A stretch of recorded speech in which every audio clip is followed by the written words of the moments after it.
Dominique Williams presents 6.5 Tips for Extraordinary Living. Hi, happy Monday.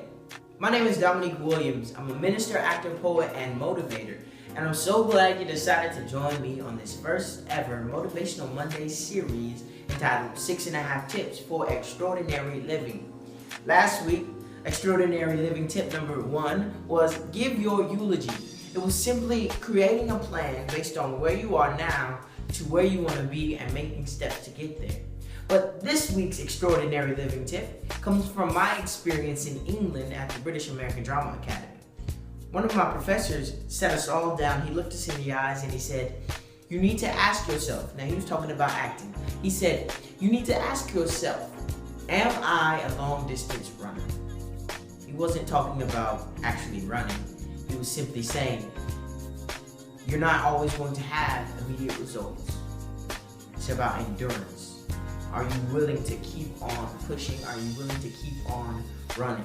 He said all that to say, I want you guys to go to bed an hour earlier so you can wake up an hour earlier so that you can practice your craft.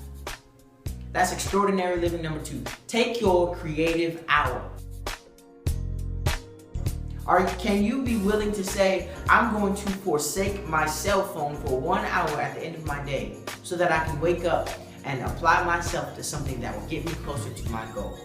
Can I forsake my boyfriend or girlfriend for 1 hour so that I can wake up and be that much closer to where I want to be in life? You need to think of it as planting seeds every day. You're expecting flowers to grow up. But how can a flower grow if it doesn't have sun, if it doesn't have rain, if it doesn't have the nutrients? Your creative hour will be your nutrient. I hope that helped you in some way. I hope that you have a wonderful day, and always remember that today will be motivated because you made it so. Bye-bye. Live extraordinary.